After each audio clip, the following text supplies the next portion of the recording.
Welcome to Shoot the Breeze, where we take a nostalgic look at a random football magazine from the past. I'm Andy Smith, aka Scotch Footy Cars on Twitter, and with me is Tom Brogan, aka Tom Brogan on Twitter. And joining us this week is Simon Weir, aka Simon Weir 1 on Twitter. So each episode we'll invite a special guest to join us in trawling through the magazine and discuss anything contained within it. This could be anything from an article to a photo to a competition to an advert. Basically, if it's in it, we'll talk about it. So sit back and let's shoot the breeze. Might just get the chip, and he does. He's scored. Oh, what a great tackle! He's done it. Oh, brilliant play! Wiggling his way, and that's an excellent ball. And Didi. It's a goal. 4 for Clydebank. Excellent play by Hughes. I think the player. So our special guest this week is Stephen Murray. Welcome, Stephen. Thanks very much. Thanks for coming along. My pleasure. It's nice. I think, Tom, have you... So, Stephen's a podcaster and author of 10 Men Won the League. That's correct. And this book, Kenny of the Celtic. Kenny of the Celtic. So, I'll ask you a wee bit about this later on, Stephen. So... Okay, so the publication we're going to be talking about this week is from the 20th of January 1979, and it's a Shoot magazine. So, the front cover, we have Ernie Howe of QPR out-jumping David Johnson of Liverpool. Noticeable things are 18 pence for the magazine. Obviously, it wouldn't be 18 pence now, but I think we've discussed that. The fact is, if you do one of these index calculation things, it doesn't really give you an idea. Some of the ones were 25 pence, and it works out as £1.75, and it's like, is that really what you would pay for these? What I would say at that point is that when I looked at that and I saw it was 18 pence, programmes back in that season were 10 pence. So for the price of 2 programmes, if you like, you were getting the Shoot, which was far better for publication than any of the programmes at the time. Programmes were kind of littered with adverts. Yeah. And was Match around at the same time? No, that didn't Was that come much to- later? The match came out just on... The summer of 79. 79, yeah. So, And was Match cheaper? I think it was at the beginning because there was less colour. Maybe 25 pence, so maybe it was Was a it little really? bit more expensive, or maybe that was... One slightly always had later. more colour pages than the other one. I think Shoot had the colour pictures. Was that the way it was done? Oh, you're right. I think they were pretty You're similar. asking Is that difficult too much of a questions difficult here, question? yeah. Is this too early for a difficult question? So the special features that are mentioned on the front cover as well. So we've got, in colour, a part 2 of our FA Cup wall chart. Charts. We've got a Wrexham team group and club spotlight. And we've got a preview of the Football League Cup semi-finals. So there's a lot of information in here to whet your appetite. So we'll look at pages 2 and 3. So it's the League Cup semi-finals, first leg ties, and we're actually looking at Nottingham Forest versus Stoke City. It's quite confusing here because the Watford were there now. I'm trying to think in the semi. I'm sure it was Forest against Watford. So that would have been printed at a time when Forest and Stoke still had their game to play to get into the semi-finals. Yeah, They Watford and Stoke City, the replay. They actually make a disclaimer at the top here to say that what they do. they're sorry. Basically, I think they've done it maybe a week or 2 in advance, and they need to get some interviews. So I think by the billing, the way they've done it, they've obviously thought Stoke City are the more likely. I mean, they're obviously higher up, and I think they were in Division 2, whereas Watford were maybe in Division 3 at the time. Yeah. So I think they pretty much took a punt saying, OK, we think Stoke City are going to be the team to go through. Leeds and Southampton's really interesting because I actually remember staying up late one night on a school night to watch Sports Night. And it was Leeds were 2-0 up and Southampton come back to 2 weeks to get to the final. That must have been the second leg. Yeah. And there was a guy called Steve Williams scored a fantastic goal that night, 25-yarder right at the top corner. Good man. So there's a little bit. Viv Anderson, as a wee talk, he says, it'll be tough, whoever we meet. Stoke in the 2nd division, Watford the 3rd division. Both strong promotion contenders in their respective leagues. Watford had already beaten Man United at Old Trafford earlier in this competition, so they had a bit of form there. In the end, Stoke got promoted from 3rd place and Watford got promoted from 2nd place. So both of them did get promoted. In the summer, at the start of this season, Watford had played Clydebank in a friendly at Kilbowie, and because Watford were in the 3rd division at the time, and Watford beat Clydebank and I think 1-0, and it was considered a shock at the time because they were a 3rd division team. But then obviously they went on to knock Man United out of the League Cup. Yeah. And there's a great picture of Howard Kendall. Kendall Well, Yeah, more as known a- as a manager for yeah, us. exactly, Yeah, as it's a- great as a picture. player, As a yeah. player for Stoke. And Viv Anderson's talking about coming up against him previously as well. Viv Anderson was a great player. I saw him play a few times. Cracking player. So Nottingham Forest were the current league champions and the League Cup holders. So I think it's pretty much safe to say that they were strong favourites to win the competition at the time, as well as obviously go through in this. So there is the thoughts of Howard Kendall, and he visualises a tough game for Stoke with the first leg of the semi-final taking place at Forest. Stoke won't go there to let them do all the attacking, but he's realistic and he knows that if they get through the Forest defence, then they have to make the most of the chances. So, it's your basic, your standard responses. We'll go there, we won't take anything lightly, we'll defend, and if we get a chance, then we'll make sure we. It's we easy make to the most of forget it. what a great team Forest were at that time, because anybody listening to this who's maybe not our age that would be thinking, well, Forest against Stoke, it's 50-50. But, in those days, Forest were outstanding favourites. I mean, they won the European Cup that They season. were an amazing team. And I don't think that might get missed when people are discussing Nottingham Forest, just what a good team they were.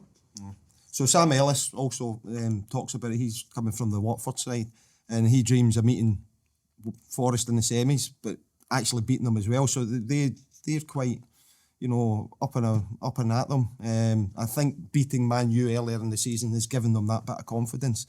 Again, it's interesting that all the interviews mentioned Shilton. Shelton, yep. That's the one barrier everyone's going to come up against. It's mentioned in every single one of these 3 interviews. Yeah, and they do. It's like Shelton was like let's not beat around the bush. Shelton was a fantastic goalkeeper. Ellis does say that as much as Forest can rely on the qualities of the keeper, there's so much more to them than the rest of the team. So it's not just about Shelton, but if you get past that defence, you've got Shelton to beat, and that's something else. So spoiler alert, Watford beat Stoke 3-1 in the replay on 9th of January after extra time, so they went through. So after everything that should have done here, it's Nottingham Forest through with Watford for the semi-final. Leeds United versus Southampton, so they have this crosstalk, which it's a common thing that they do for big games, cup games, where they will get 2 players, and it's usually the captains they get, but they'll get 2 different players, one from each team, and just have this back and forth sort of thing. It's mostly done in quite a relaxed manner. So they've got David Harvey of Leeds United talking. And Scotland. And Scotland. Now David was born in Leeds, so he's born in Leeds. I think his father was Scottish, so that's how he qualified for Scotland. Started off with Leeds 63. That was Leeds youth team, and then moved to the first team 65 to 1980. So they're quite a while. Had a little spell with Vancouver Whitecaps, and then just sort of moved about. Now, interestingly, and I didn't know this, he had a little spell with Partick Thistle.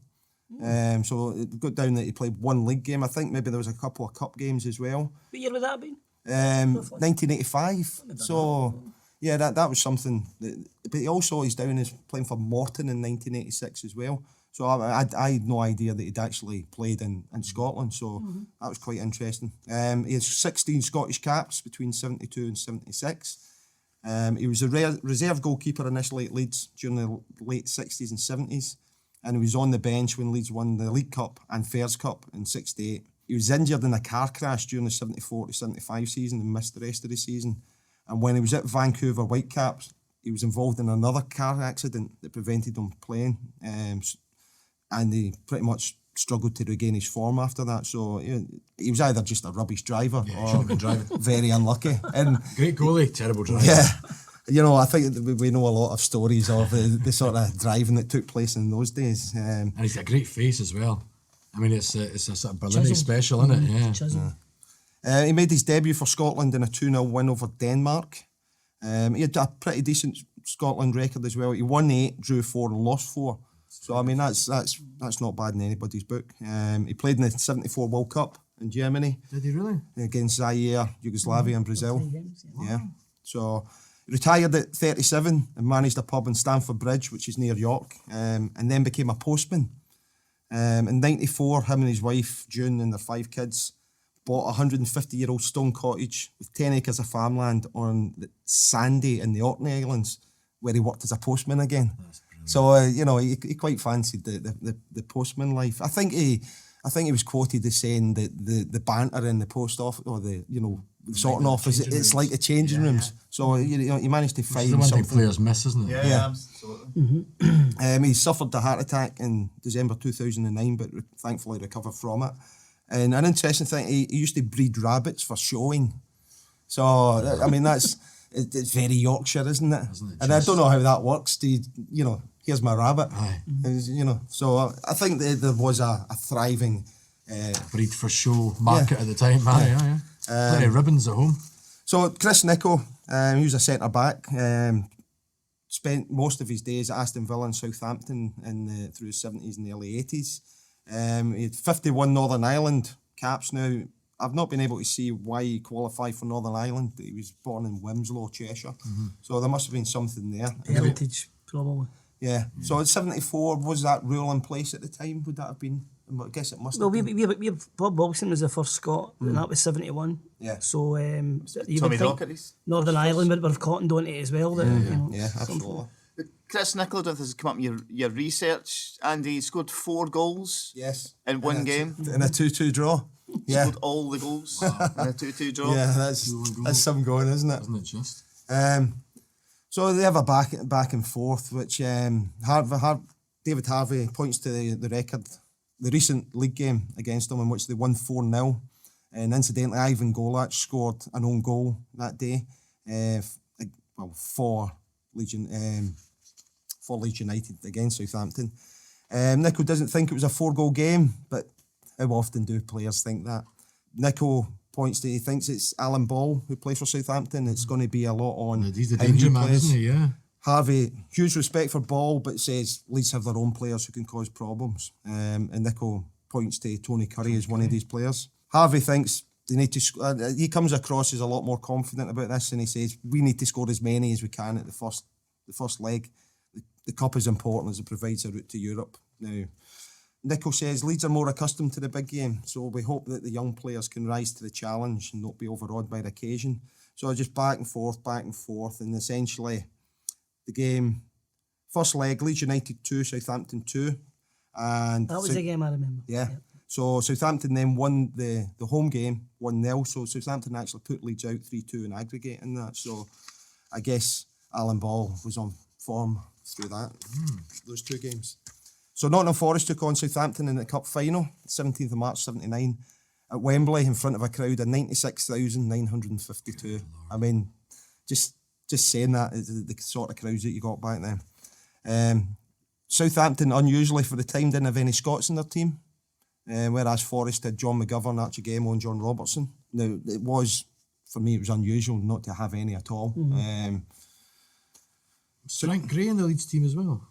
But he left. He may have been in the squad, but Yeah, because he's Frank Gray was at Leeds. He went to Forest the next season. the next season he went right.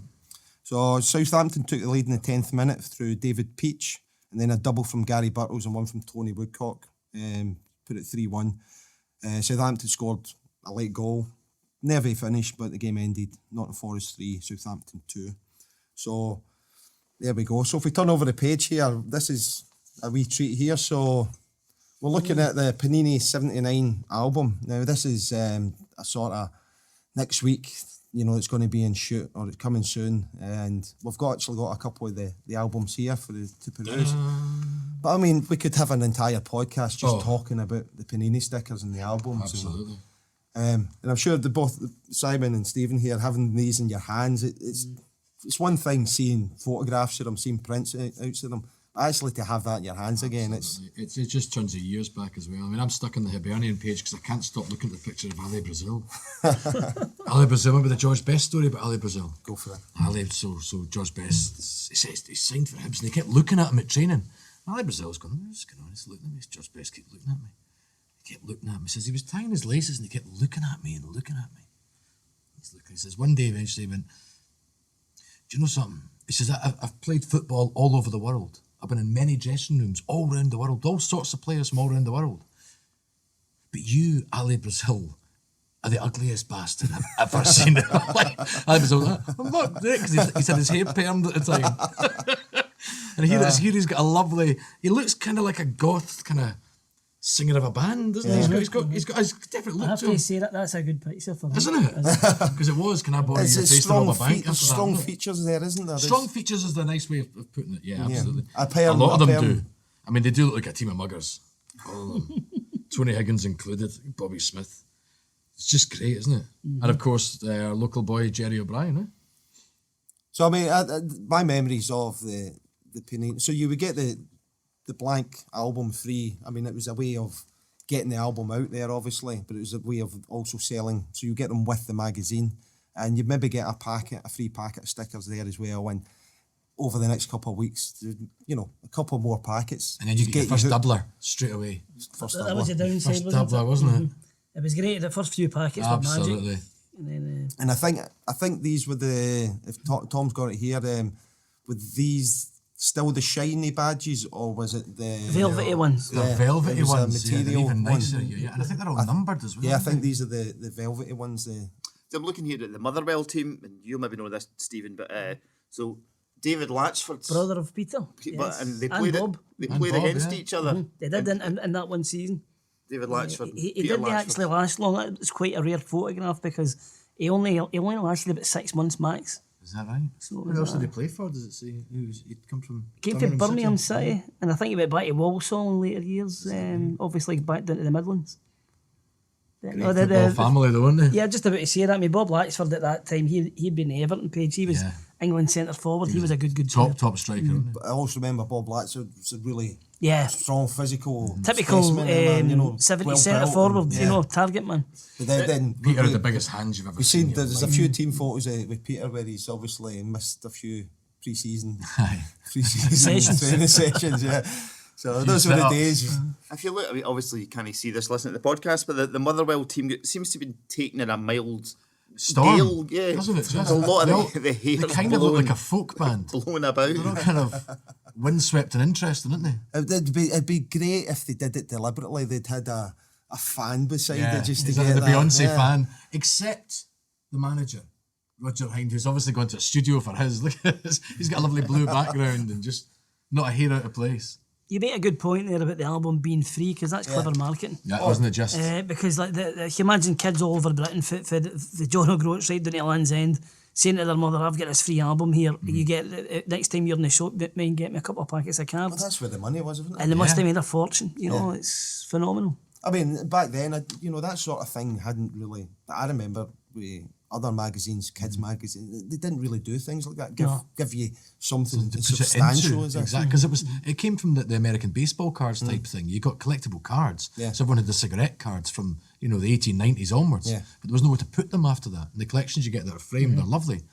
But that was the genius, I think, of what Panini did with these. When was the first one? The first one, I was just going. The first UK one was the season before, and so this was just the second one that they've been in the. That would have British been League. January '78.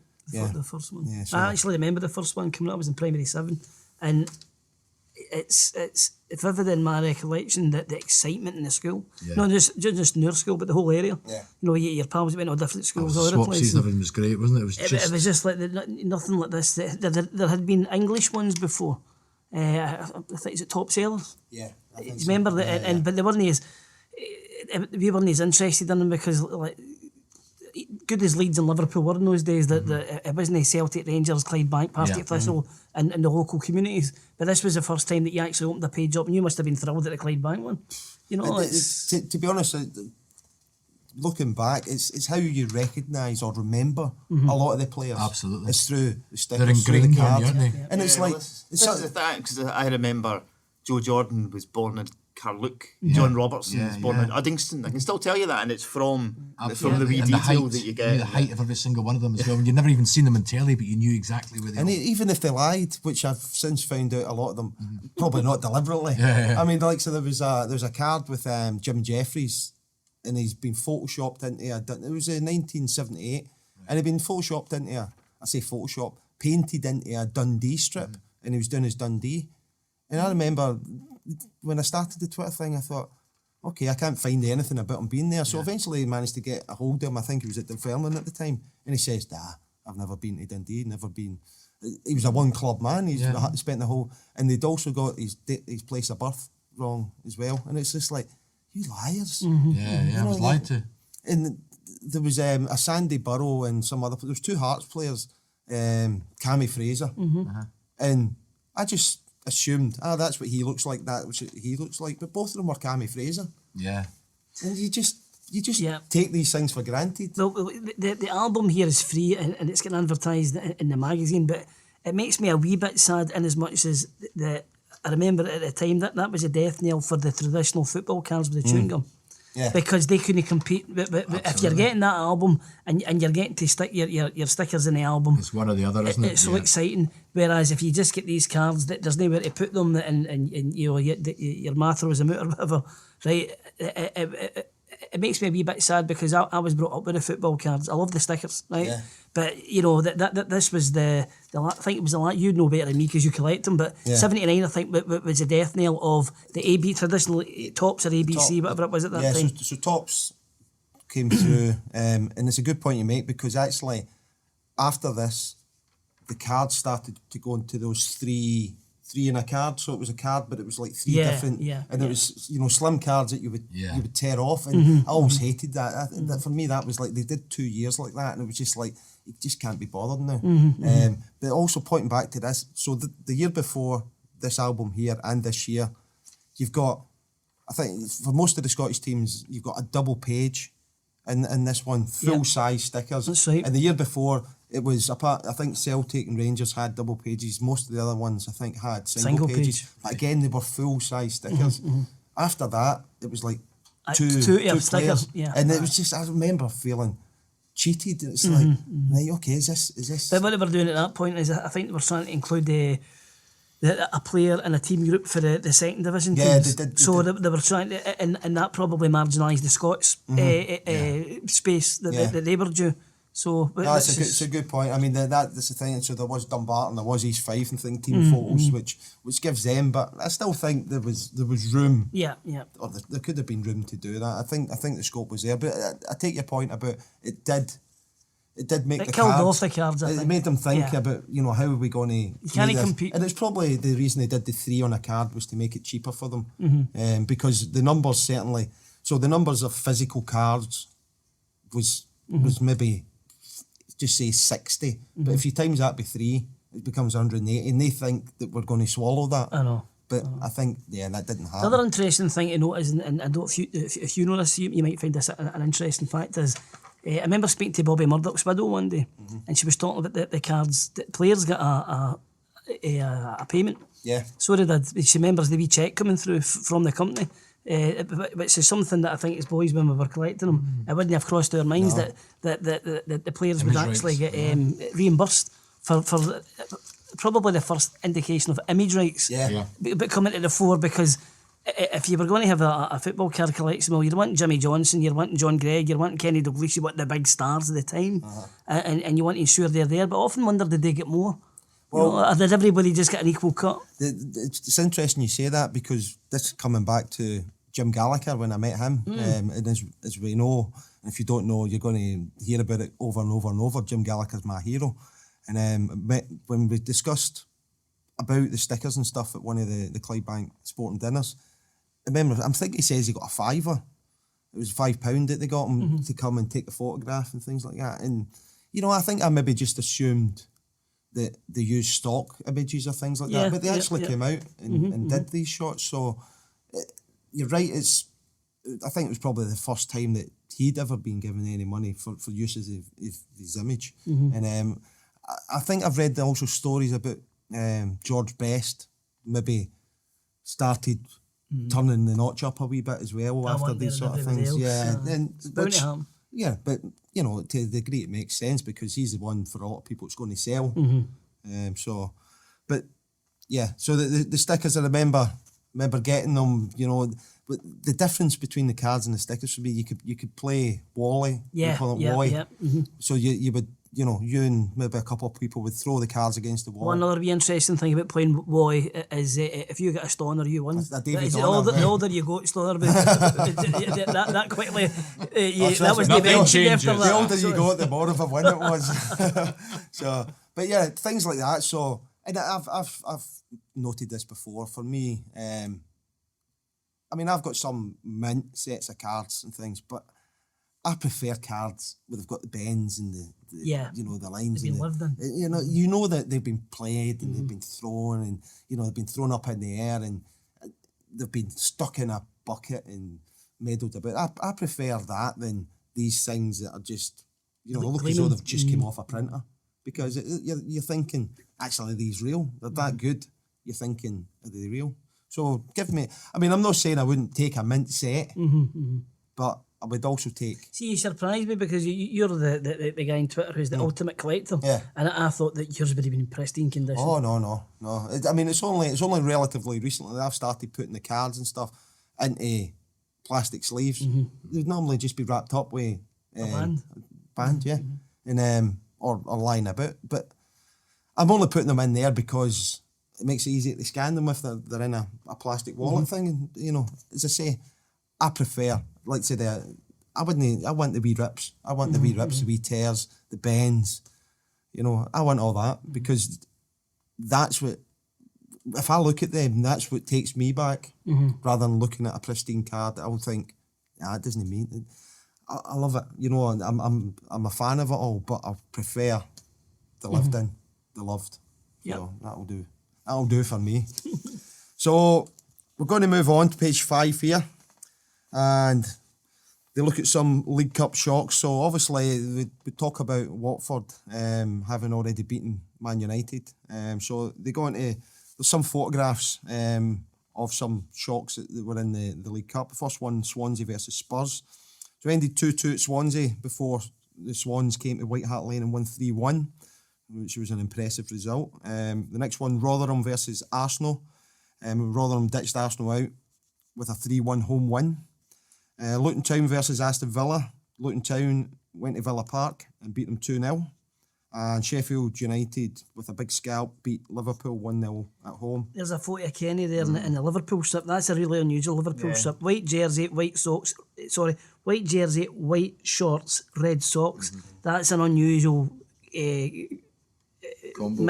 combo for Liverpool at the time. That's really unusual to see them wearing that. Would that have been a clash, you think, at the time?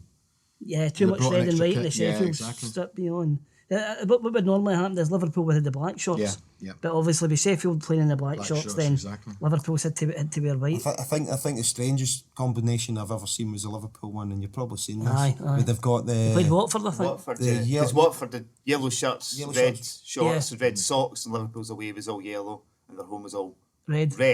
So they wore the home shirt with last season's black shorts and Yellow socks. Aye, so nothing matches. It's like, I prefer that. I prefer, it's like, just make something up and see what you come But out do you with. remember when you were a kid, right? You know, when you were a certain age, you might have had 4 or 5 football strips because if anything like me, you get one for your birthday, you get one for your Christmas. But you didn't get them. It wasn't the kind of thing. No, you just go out and automatically buy a jersey at the club shop. So you're waiting it for Christmas and for birthday, and you'd end up with 4 or 5 strips. And if you were playing football on a certain day like that, you might have the Scotland white one on, white shirt on, and then you might wear the Celtic shorts, and you might wear Man City socks. It's a mad combination, but as a wee boy, it was quite exciting. Yeah. It's like a five-a-side team now. If you look at any five-a-side group, that's exactly what you see. Scotland jersey, Celtic shorts. A mixie, as we called it when we were boys. But now they have to be, it has to be the perfect replica. Yeah. Oh, I know. Including sock I know, tape I know. and stuff like that as well. Just walking down the street and they've got sock tape on. Get a grip, people. Yeah. Because we'll come on to that in a wee minute. There's adverts for the strips later on. Yeah. You know, good ones. So, page 6, getting back into Europe is Liverpool's priority, declares Dave Johnson. So, Dave Johnson started off at Everton in 1969, up to 72, scored 11 goals. He was a striker. He then went to Ipswich Town, scored 35 goals over 4 seasons. And then he spent 6 years at Liverpool where he scored 55 over 148 games, which is a pretty good return. He went back to Everton for a couple of years, went to Barnsley on loan, Man City on loan, Tulsa Roughnecks on loan, Preston. So I think at that point, you know, he was sort of bouncing about trying to find somewhere, and he ended up at Barrow as a player manager. He's got 8 English caps as well with six goals. So I mean, Can I make a confession here? I don't know about yourselves, but was there ever a player when you were a boy, right? And there's no doubt he must have been a class act. And as much as you don't get to play with Liverpool and Everton and win caps for England, but he was one of the guys I looked at the Liverpool team and went, how does he get a game? Because I just never rated him. And it's just a personal thing. I don't have any example that I can give you that he did anything obvious. But it's training with him every day. I don't know what it is. I just used to look at him and go, he's a weak link in that team. You know, he's got kind of leash up front, laying balls on a plate every week, and he's got Souness behind that, and Terry McDermott, and all these great players. And I just remember thinking that he's not very good. You know, and it sounds crazy to say it, but my recollection of him is thinking as a boy, he's not that great. I mean, but the thing is, when you look, 6 international goals in 8 games. Exactly, and the rest he's, he scores goals, so that's what you want from a player. So apparently Bill Shankly wanted to sign him from Everton as a youngster, but Harry Catterick, Everton manager at the time, wouldn't listen to any offers. But he was swapped for Rod Belfoot in 72 and joined Bobby Robson at Ipswich. He helped him win the Texaco Cup, the first season there, and he scored twice against Wales in his England debut. Before joining Liverpool in 76. Did he score against Scotland in 75? I'm sure he played that. Did he have scored? I don't know. I don't have that information to hand. But if you don't have it, it means he hasn't. We'll edit that in later, of course. No. If you have the answers, can you write in on a letter, on the back of a postcard? Back of a postcard, please, yeah. And include an SAE. To BBC Pebble Mill. You checking away that W12 8QT. It was always that. Wasn't it? Saturday swaps up W12 8QT every time. Never answered. Middlesex was also a place that was mentioned in Middlesex. And it was like, it seemed terribly this posh mythical accent. place. Middlesex. Mythical place, I don't know. Biology class. That's a menage a trois, Middlesex. He currently works at Anfield hosting corporate lounges, so we know what that means. It's just having a wee drink in match day. He won with Liverpool, he won the league title in 76, 77, 78, 79, 79, 80, 81, 82, so four league titles. 2 League Cup victories. He won 4 Charity Shields, one of which was shared. 3 European Cups. Good going. I think that's not a bad medal collection. A good CV. Such a weak link. I know. I think they could have won. With a good strike. Exactly. Look at the service he was getting. I know. And then they won the UEFA Super Cup as well, just to throw that in there as well. So just in the article we're talking about, that last season he was determined, he had ligament damage and he was determined to get back. He recalls it happened a game against Leicester. Steve Sims made what he said was a fine challenge, but his knee was injured. He was worrying up period after the operation. But I think it sort of says he wasn't sure how he was progressing at the time. And I'm sort of thinking, was this maybe because, operations to repair ligament damage back then? Maybe, it was probably still in its early stages. If it was, ligament damage for a lot was a career ender. Yeah. So maybe it was still at the start of actually working out. Sports science is what they call it anyway. So, and it would have been cortisone injections and things before that, to keep him playing. So he's probably played for 6 months with it, Yeah. So he came back, a lot of work, exercise, but he says the priority for Liverpool is to get back into Europe after they got put out early in the season. I think they got put out in Nottingham Forest that season. They did. Yeah. Now the interesting thing with that was, firstly, 2 English teams at this point been in it, but obviously Liverpool would have been the champions the year before, and Forest were in title holders. But it was really early as well. That's first rounds. Yeah, so... No seeding in those days, either. Yeah, I love that. Everybody went in the hat together. Absolutely. I love that. Just throw them in and pick them out. It's very similar with Celtic winning and were knocked out the first round. Kiev. Absolutely. So a quote from it that I pick it in, it says, Kenny and I quickly developed an understanding without having to work at it. So... I think but loosely speaking, Kenny can play with anything. It's easy to play with Kenny Dalglish. Yeah, absolutely. And still not convinced, are you? Well, he did it for Dixie Deans and he did it for Ian Rush in later years. So it's the common denominator is Kenny. It's Kenny. Yeah. And you're perfectly right, Stephen. He did. David Johnson did score against Scotland.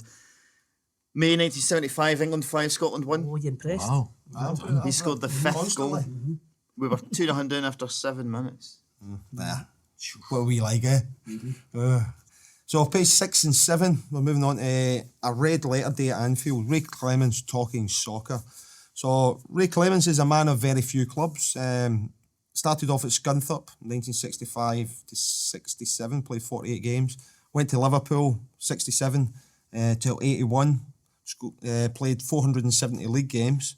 And then went to Spurs and played 240 league games. So, he's pretty much not one of these players who just bounce about. This was a great time for goalkeepers as well. When they were great with 2 and 3 clubs at the time, like Shilton and Clemens as well. And there's a great picture of them here, and it says, Peter Shilton and I are great friends and rivals, and it looks like he's hooking them. They've got these great Admiral tracksuits on, but it looks like he's giving them one there, didn't he? Yeah. Schultz has taken it, of course. There must have been mutual respect, certainly, but there must have been great competition because totally. nobody. Could you imagine them in training? Aye, and the thing as well is it's not like being an outfield player where you can maybe you push somebody into fullback or push them into midfield. You're a goalkeeper. You're a goalkeeper. That's it. You're in or you're out. But I also think with the two of them, that you don't get that good and that successful by just accepting being second best, do you? Because you're in the reserves. Yeah.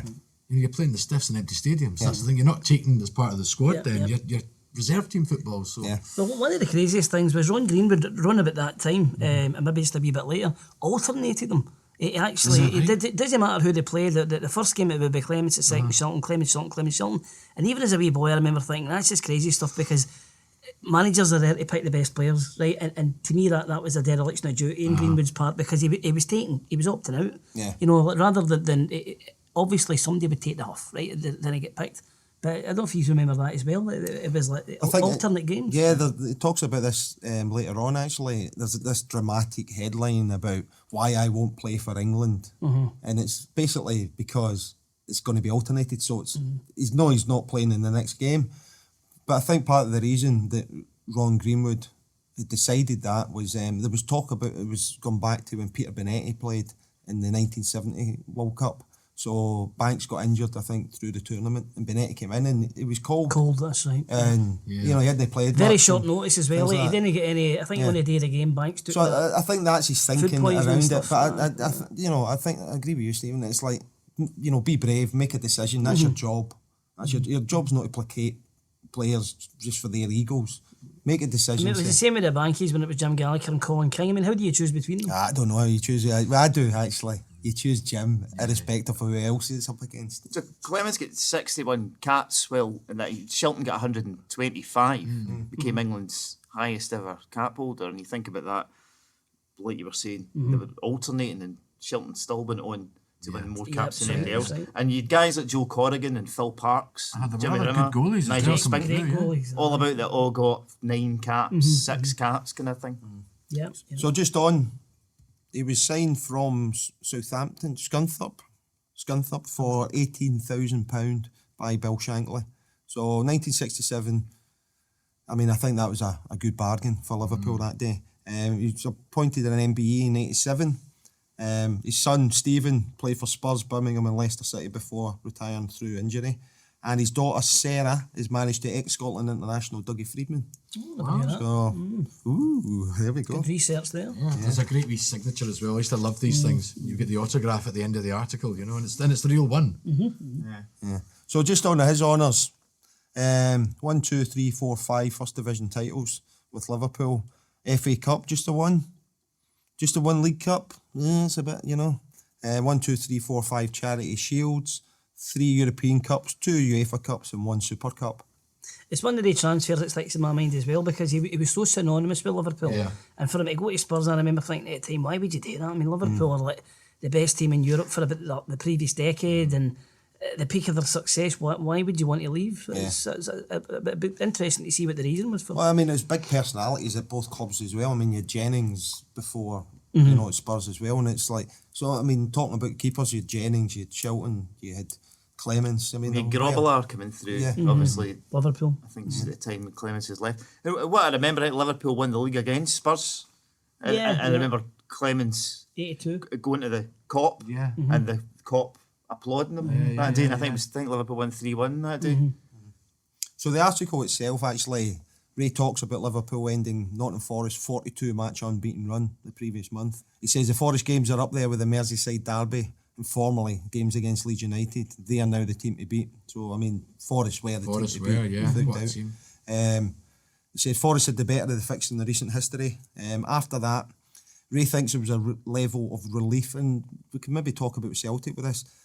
He thinks there was a relief in the players after they got beat because they didn't have to maintain. Shoulder that. It's like it was a big thing, and he thinks actually in the game that they were sort of holding back and defensive because they just didn't want to get beat. And even after Liverpool went up and 2-0 up, they didn't come out and attack. And he thinks they never came into the lounge afterwards, and he thinks that was through Brian Clough. But he does think there was this relief that, you know, thank goodness that's over. Let's start in the next run. You know, so I don't know. Is that something with Celtic's big run that maybe was talked about at all? I think as a supporter that there comes a point as each game goes, if it gets to 20 games, then 30 games, then 40 games, and you think, well, it's got to end sometimes. Yeah. And you almost get a feeling of doom some games you go to, well, this is the day, you get it, and you're now that much transfer to the players. Yeah. There's a karma thing as well, isn't it? They start to think this can't continue. Yeah. That's right, because it has to end sometimes, but and the relief thing I'm not sure about, because obviously, like, if you get to 40, you want 41, and then you want 42, so there would be a sense of disappointment in it, but it just means the slate's wiped clean. Absolutely. I think there's a different pressure release. The same with your cup holders with something as well, and like Celtic, you get knocked out early. There is that kind of thing going, right, you got to rebuild again and focus on the league. There was another story, was it not Shelton, again, speaking of Brian Clough, was it not when he took over at Forest and said to Shelton was swanning about, and he took his jersey, took his green jersey, and he went, it's only number one here, son, and it's me. So that's why he wore a green jersey. Yeah, that's. And that came from Shelton, because Shelton was swanning about, apparently. So just in the article towards the end as well, talking about who Forest will come up against in Europe, and Rangers were still in the mix at this point, so they'd beaten Juventus 2-1 in the first round over 2 legs, and then beat PSV Eindhoven in the next round as well before being defeated by Cologne. So if they defeated the Germans, they'd have met Nottingham Forest in the semi-finals. So, of course, just before Rangers got drawn against Cologne, Clydebank had beat them in a friendly. We beat them 4-0 at Kilbowie with Frank McDougall scoring 3 goals. And I think it was the next day was the draw, and John Gregg was asked, who do you want in the draw? And he said, anybody but Clydebank. In a serious note, that Rangers team, that was 2 of the best results Scottish clubs ever got in Europe at that point. I mean, Juventus had something like 10 out of 11 of the Italian team that played in the 78 World Cup. And likewise with PSV Eindhoven, the maybe knowing that so many household names, but the Van der Kerkhoff brothers and guys that were really notable players at that period. So when you win your first 2 ties, you're into the quarterfinals. So they've got Cologne in the quarterfinals, and what sticks in my mind about the Cologne game is the first leg they lost 1-0 in Germany, but the second leg there was a snowstorm, so the game was to be played on a Wednesday. The European rules are if you can't play it on that day, you have to play it 24 hours later. So they played it 24 hours later, but all the Cologne fans, their flights had been booked. And they gave their tickets away for nothing to Rangers supporters. But I remember at the time thinking, actually magnanimous. Yeah. You know, they must be gutted. You spent all that money to go and watch a game. And in those days, it was really expensive to travel abroad. It's not like, there was no Ryanair and EasyJet in those days. Oh, it was certainly so an adventure, to give your tickets away as a gesture of goodwill was quite something. So in the end, Forest went on to play Malmo in the cup final and won 1-0 thanks to a Trevor Francis goal, which I believe was a header.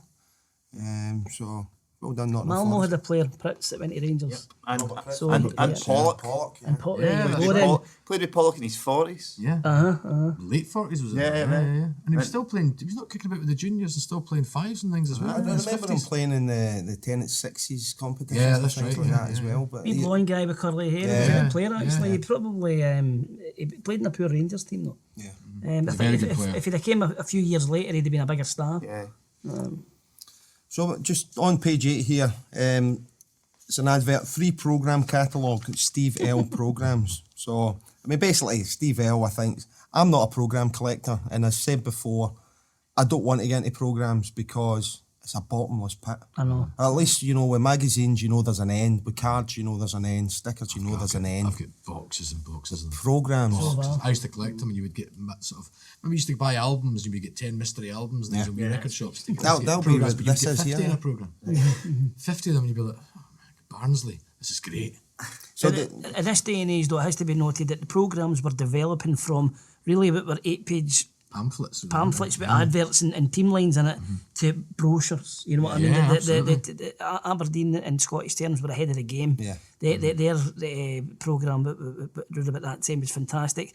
And the big English teams, Man City in particular, won all the awards at that time because they were so far ahead of the game. Right, the Man United one was always lovely as well because of the two old-fashioned players at the top. Yeah, Remember shaking that around the hands. badge? Yeah, it was great. I mean, again, I'm going back in this nostalgic trip thing here, but some of the programmes now are just like, there's no... No character. Yeah. No, not at all. It's all just... It's perfect. Everything's It's too done perfect. plasticky almost, you know. Then you felt like it was the love of the club. It was something from the club you got when you bought a programme. Yeah. Very much local adverts. Love the Yeah, adverts in it, pie shops and bus companies and all that. Yeah. So as I say, Steve L here, he's a bit of a... You know, if you collect programmes, you probably know Steve L. At this 2018 in July, the last I heard that he was looking to sell his collection, which was basically 2 floors of a warehouse. With a I bit had of, these many times. with about All a my magazines million. were cut out. He's got about a million programmes. So I hope you've got rid of them, Steve, but I don't think he would have. No, if he's selling them on eBay, you know, singly, that'll take a while. Yeah.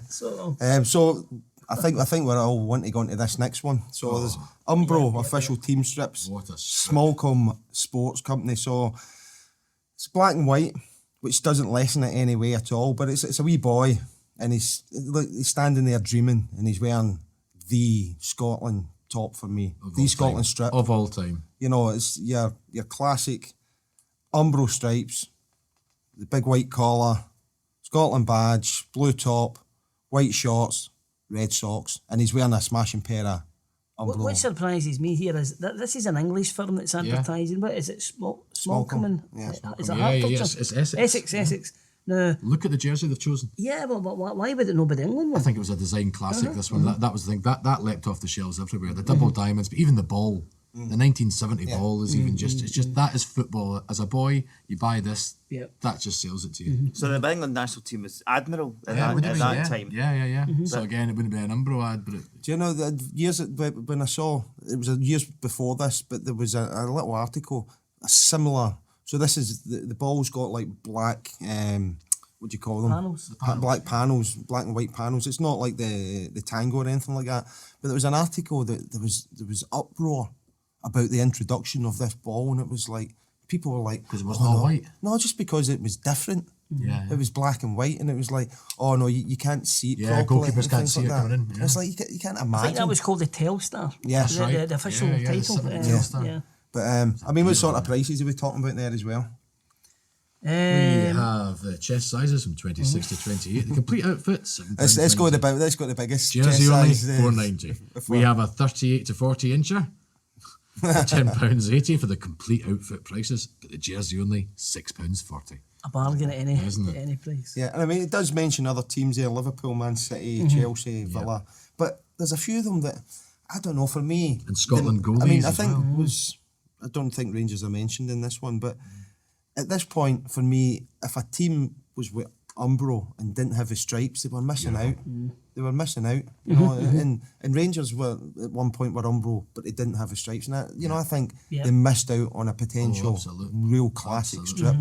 And I've said before, I think, me personally, I've wanted to buy a roll that Those double diamonds. and just put them on stuff. It would just look great. Yeah, The great design now as a t-shirt. It would still work now as a t-shirt for guys our age Retro. as well. Retro. Would absolutely work. And the only time, again, Celtic Umbro at the time as well, but it would never looked right. The double diamonds looked great on the tracksuits and the Green Cup final tracksuits. Would never look right in a But we Celtic had the jersey. chain strip at the time, Exactly, which was very iconic because it was green, but with the white double. Absolutely. And then there was a white one with the green one as well. Oh, didn't have it. It was a pinstripe. That was later. That came later. But the point I would make here is that this English firm has chosen to market a Scottish strip, and I think that by us qualifying for 74 and 78 World Cup, the Scots profile was at a very, very high stock. Yep. And also the fact that the best players in England at the time, frankly, were the likes of Dalglish and John Robertson That's the and strip Alan they wore. Hansen, and that was the strip they wore. So the wee boys, even English boys, would probably have saw a lot of Scotland strips. playing live football in World Cup finals. Not doing very well, I have to say, but that's a different argument. But and seeing that if you were a Liverpool fan and you love Kenny, then you wouldn't have thought nothing about maybe buying the Scotland strip, the number 7. I think actually the launch of that was Kenny Dalglish was involved in the launch 76. of that strip. So you know, They kept it for so long. I mean, this is now another season after, and it's been an unsuccessful World Cup for us. And yet, look, it's still the primary strip that's advertised in the biggest it should football never magazine. change. It should be that. Yeah. But if you notice, actually, should I still think be it that. mentions the 2 goalkeeper tops as well, the yellow ones. Yeah. The yellow one for Scotland, and it mentions Everton as well. But it's not about that.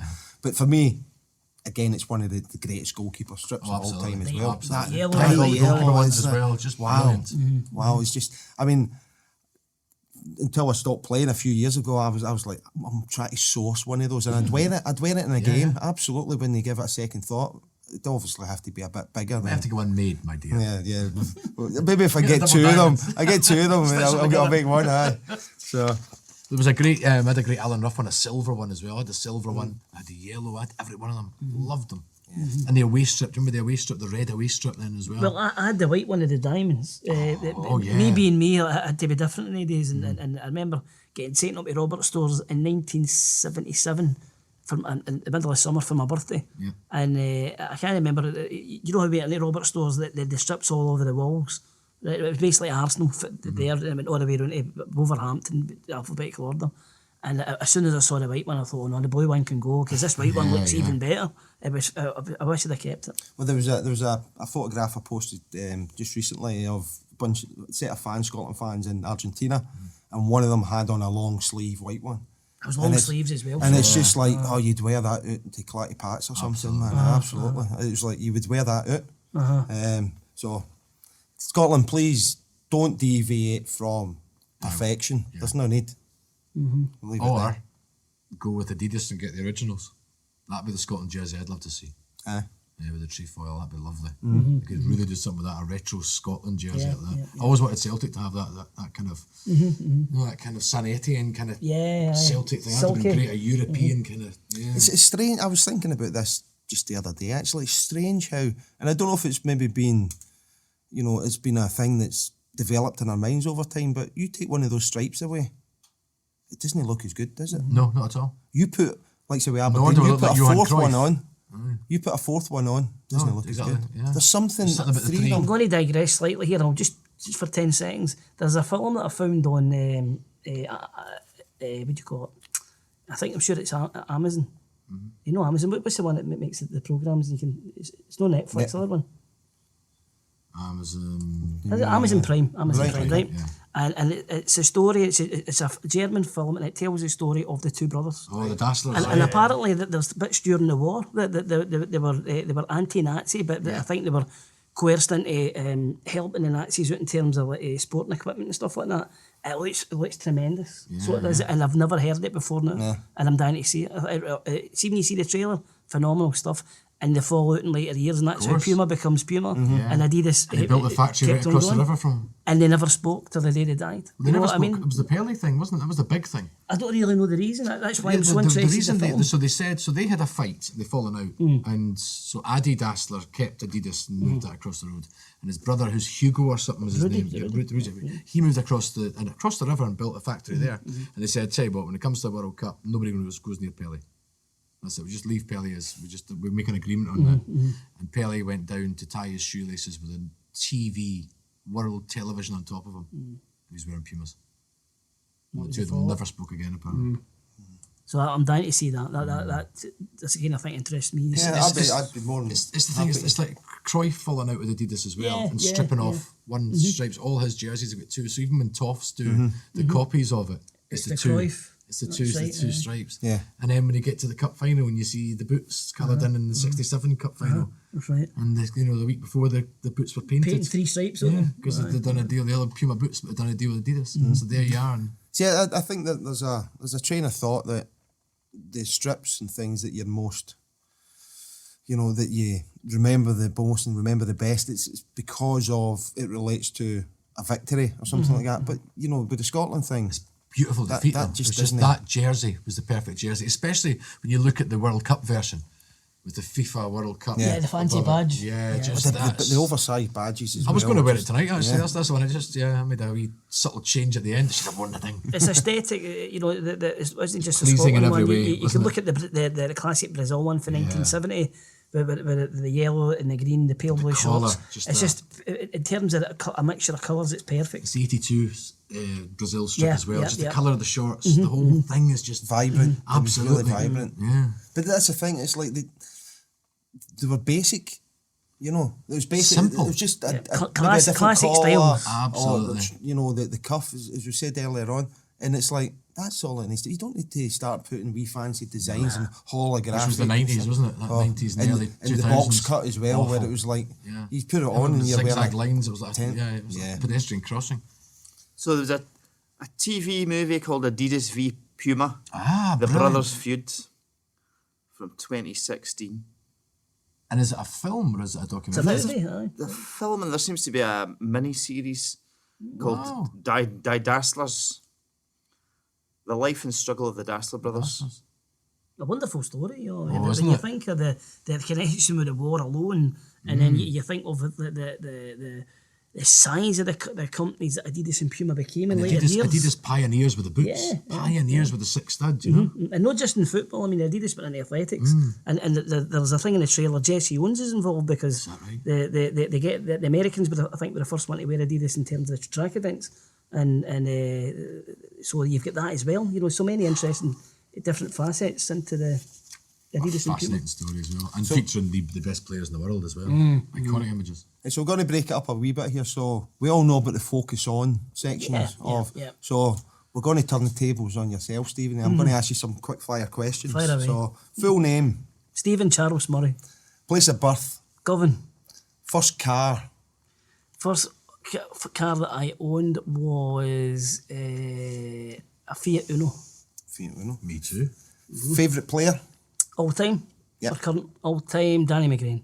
favourite team, Celtic. most memorable match, Oh, probably the 4-2 game in 79. okay. Biggest thrill, Oh, biggest thrill was probably the 4-2 game as well. biggest disappointment, Disappointment,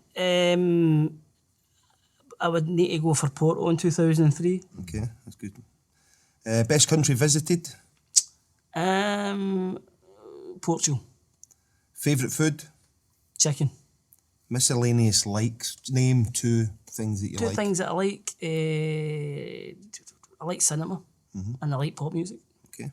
Miscellaneous dislikes, Smoking. what else? Um, You hate smoking enough to give it twice. aye, so Okay. smoking cigarettes and smoking cigars. Fair enough. Favourite TV shows? Current or through the Any- ages, so anything. Fawlty Tower sticks out, Porridge, I like the comedies and things like that. Favourite singers? When I was younger, it was ELO. I was writing ELO when I was younger, and then as I got older, became more mature. It was like Simple Minds, U2. Okay. Favourite actors? There's too many to mention. I like Steve McQueen. Traditional like Sean Connery as well. So, Simon Weir, he's hinting. Yeah, to mention. I'm available. Best friend? Who's your best friend? my wife. Biggest influence? Parents, definitely. Definitely. Which person in the world would you most like to meet? Well, the funny thing was with Celtic players through the years, it was always a Pope, and the Rangers players always picked the Queen. Yeah. So who would I most like to meet? But without being awkward, I probably would say the Pope. The Pope? Yeah, fair enough. So, there we go. What I'm going to do is I'm going to mock up one of these focus on with yourself. You don't want to put a picture on this. Oh no, I'm going to get a picture. Scotland 78 top's got to be. I'll just use that wee boy there and just Photoshop you in black and white. That'll work. Definitely. So while we digress a wee bit from the magazine, Stephen, so I'm holding your book, Kenny the Celtic. Yes. So I think you've spoken before about how Kenny departing for Celtic kind of broke your heart. Oh, definitely. So I just want to know a wee bit about how you came to write the book, and did you make any sort of big discoveries while you were researching it? Well, the reason for writing the book was probably threefold. The first thing was that it really frustrated me how younger fans are totally ignorant of the fact that he might have played with Celtic. And it's not just the fact that I would understand that feeling if he'd have played maybe like 18 months or 2 seasons. He was there 10 years. And granted, he wasn't in the first team for 10 years. He was in the first team for about 7 years. But he made such a mark on it. And he was so successful at Liverpool, it sort of like overshadowed the Celtic part of his career. So the first reason was to portray his career. The second reason was that the year 77 what it covers was the Celtic glory years. So there's plenty to go in there. And the third thing as well is that I try to put wee things in it that portrayed the stories of the fans at the time. Like there's an interesting one in it for 1969 whereby mischievous Celtic fans had stolen Kilmarnock's league flag for 1965 off the flagpole when they played one night. And there were Celtic fans outside that saw this, and they battered the guys that stolen the flag. Right. And this guy ended up with the flag, but he didn't want to get jailed. So what he did is he get the train back to Central Station, and then apparently in these days the lockers. You could get a locker, and he phoned the Daily Record up, mate. He says, tell Kilmarnock they can get the flag in number 16 of the locker or something. So just a bit wee anecdotes, wee funny stories of the period of football supporters. Yeah. And did I find anything unusual? Yeah, well, what was the most exciting thing you discovered when you were researching it? Well, God, not so much in terms of excitement, but just I would say the most interesting thing I found was that Ali McLeod's son got in touch, right, through a direct mail on Twitter, and he says, "I know you're writing this book." He says, Kenny was getting frustrated around about 1971 because Lou Macari had broke through, Davy Hay had broke through, George Conley broke through, Danny McGrain, and he felt that somehow it was maybe going to pass him by. And Ali McLeod phoned Jock Stein up and says to Jock Stein, this is according to Ali's son, and said to Jock Stein, he says, that boy Douglas can't get again, would you let him go? He says, we'd love to sign him. And you would think Jock Stein would say, no, he's going to be a big star. Jock Stein went, Sean Fallon's choice, he's in charge of the reserves. And Sean Fallon went, no, under no circumstances are we selling this guy. He's something. And Ali's son says, my dad, it was a story that he loved to tell, because he says how fate might have been different if Kenny Dalglish signed for Ayr United and continues the progress and becomes the player that he becomes. Number one, how good would it have been for Ayr, but how embarrassing would it have been for Celtic? Mm-hmm. So he was very, very close. Kenny might not realise this, but certainly behind the scenes there was discussions of letting him go to Ayr United. And it's just quite surprised that you find out that Jock, wasn't he dead set against it? Mm-hmm. He was willing to consider the idea. I mean, we're just shooting the breeze here about it, but do you think Kenny, if that was the case to go, like Celtic says, like we're going to sell, do you think maybe he would have thought about going down south? I don't have any. He was very, very single-minded, Kenny Dalglish. Everything he ever done in his career, I admire that sense of single-mindedness. He knew when to leave Celtic at the right time in order to further his career. He knew when to leave Liverpool as a manager in terms of his health after the Hillsborough thing. So each time in his career decisions, he's always been very focused on what he's going to do. And I don't have any doubt that had another season in the Celtic reserves might have been too much for him. Yeah. So he broke through at the right time, both for Celtic and as much as he was a ready-made replacement for some of the guys that were getting a wee bit older, and also that for Kenny that it meant that he didn't need to consider a move somewhere else. It might seem crazy to even consider it, but that was the feeling back then. Okay, so we'll go back to the magazine here. We're on page 11, so we're scooting through this at breakneck speed, aren't we? And we're out in the cold. With gets a warm welcome at Newcastle. So this Peter With, place of birth Liverpool, born in 1951. Started off at Southport. I keep saying Stockport, but it's Southport. Went to Barrow. Now, he had a bit of for me, I think he had a bit of a slow introduction to the pro game, because he started off Southport and Barrow and then went to South Africa. I think did he really? Yeah. Journeyman's a phrase that Port Elizabeth City apply. He was Mr. Sweatbands. Arcadia Shepherds. And remember that? A lot of players did that. Yeah. Come back to Wolves between 73 and 75, where he only played 17 games, so he wasn't getting a lot of game time either. Went to Portland Timbers, 75, then came back to Birmingham again for a season, 35 games, 9 goals. And it wasn't really, he moved to Forest, stayed there for a couple of seasons, started scoring goals, then moved to Newcastle, 78 to 80. Again, same sort of return, 25 goals over 2 seasons. But Villa was when things changed for him. So he was Villa from 80 to 85, played 182 games over those seasons and scored 74 goals. Moved to Sheffield United, 4 seasons there, 74 games, 18 goals. He was out at loan at Birmingham, went to Huddersfield and finished at Aston Villa.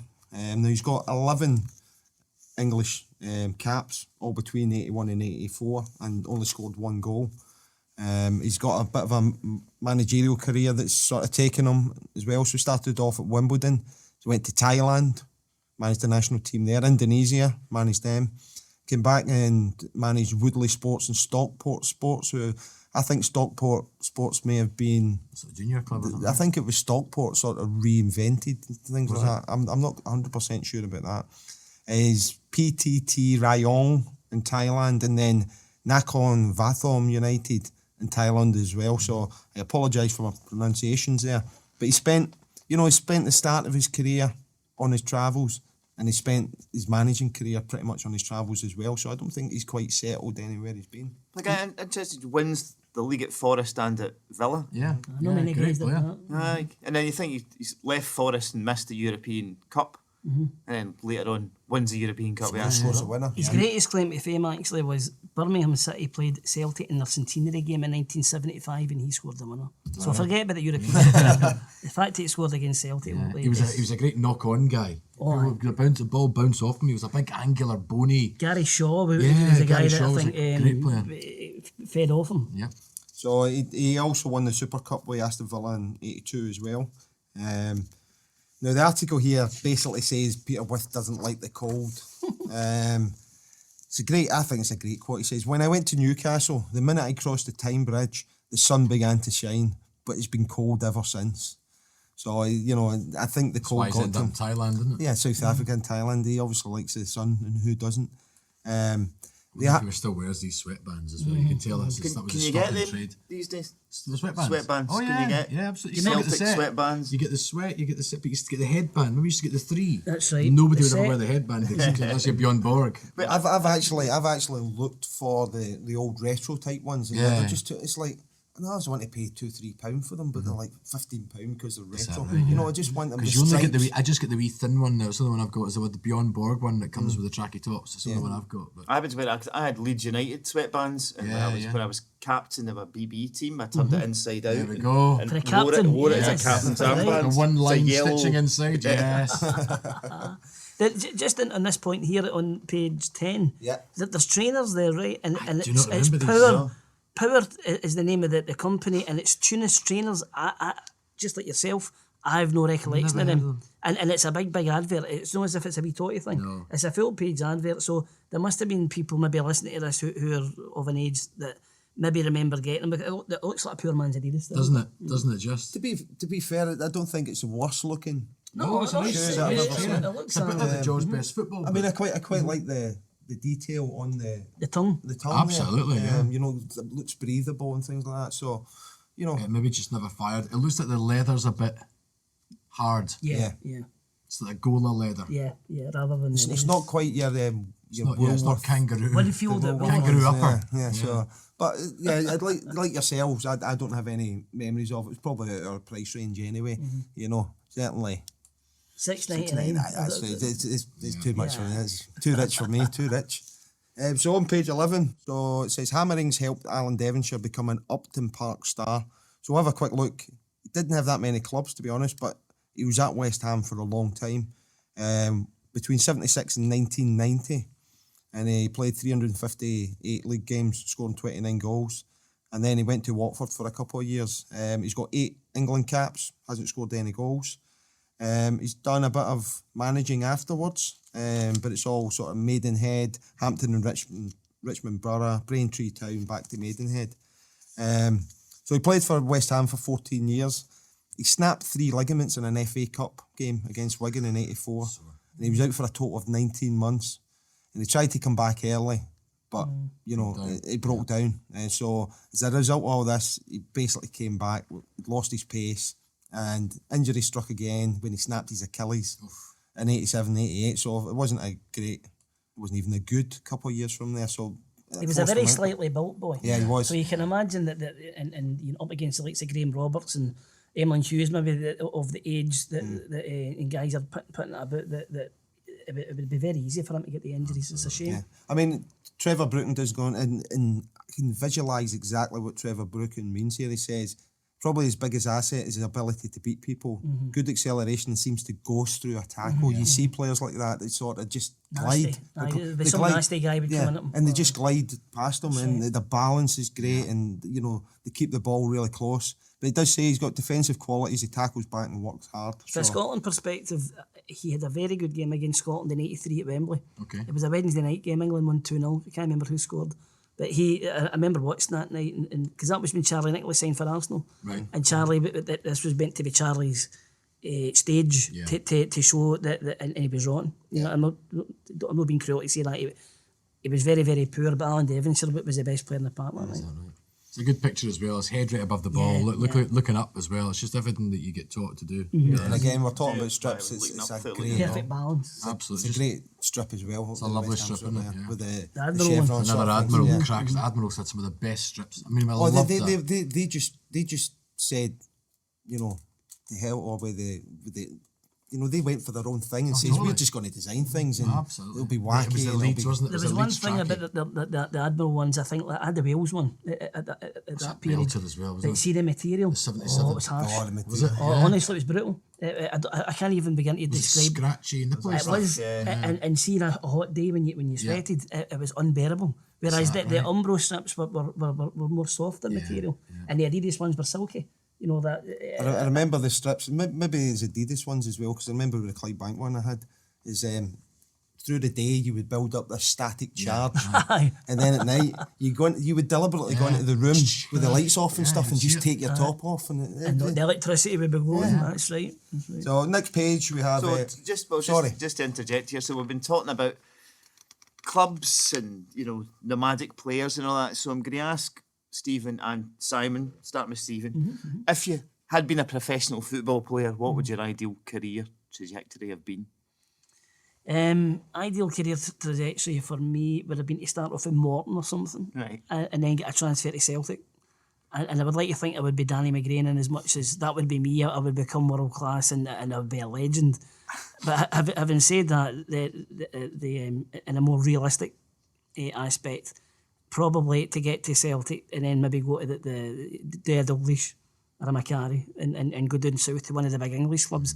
But I do think in the current age it's changed, because my son's 15. Right. I know this FIFA game that they'll play. Yeah. I used to...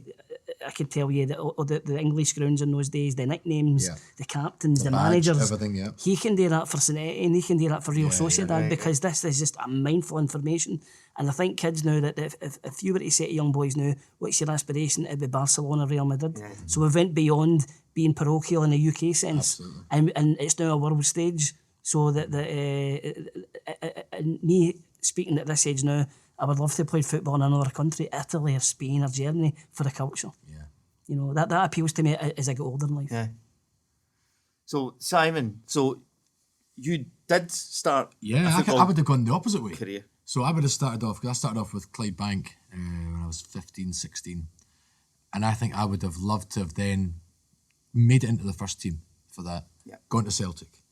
One game for Celtic is all I would have ever lasted. And I would have found my level, because I was definitely a second division kicker. Like my dad won the Scottish qualifying cup and all that for Glasgow University in '71. Was a great player, but couldn't header the ball and was a vicious tackler. So I inherited that from him. So that's what I would have been. You've played with me, you know my strengths. My strengths are watching the ball going past me. Hey, listen, you had a few silky moments. I had a few silky moments, but that was between games. So that, I think my trajectory would have gone the other way. I think I'd have been very happy being a part-time second division footballer. I would have had the hair and the look and the nightclub activity.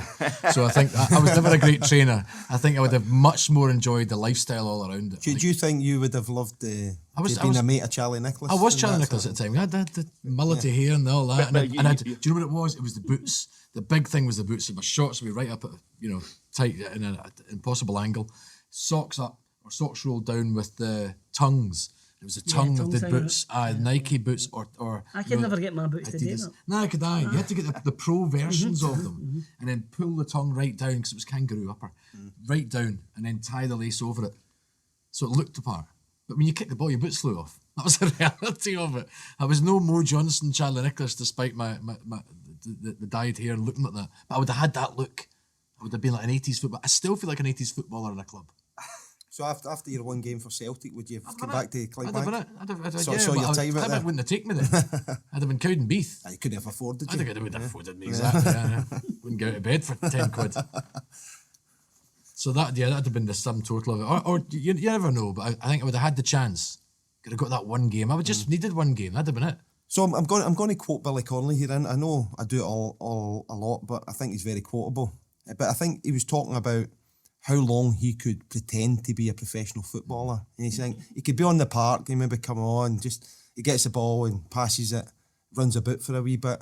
And, it's like, I reckon most people probably pass it off. I mean, there was obviously the situation with Graham Souness where the guy pretended to be, what's his name, his nephew?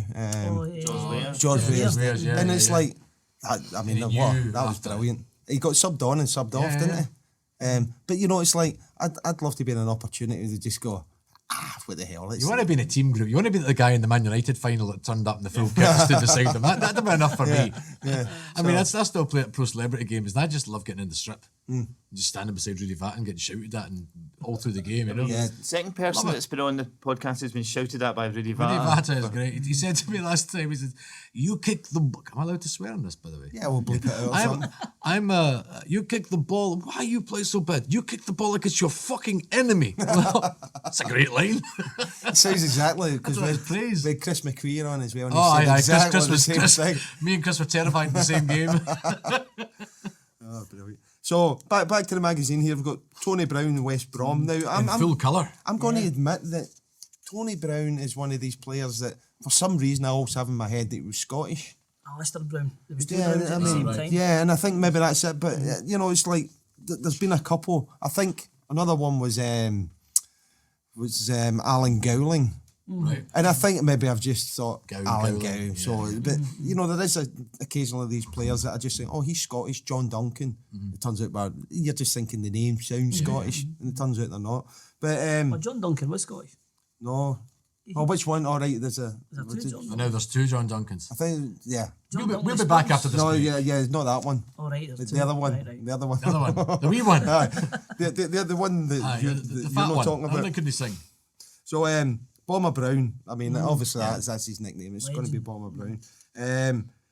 Started off West Brom 61 to 63 in the youth team, and then 63 to 1980. So 574 league games, 218 goals. Wow.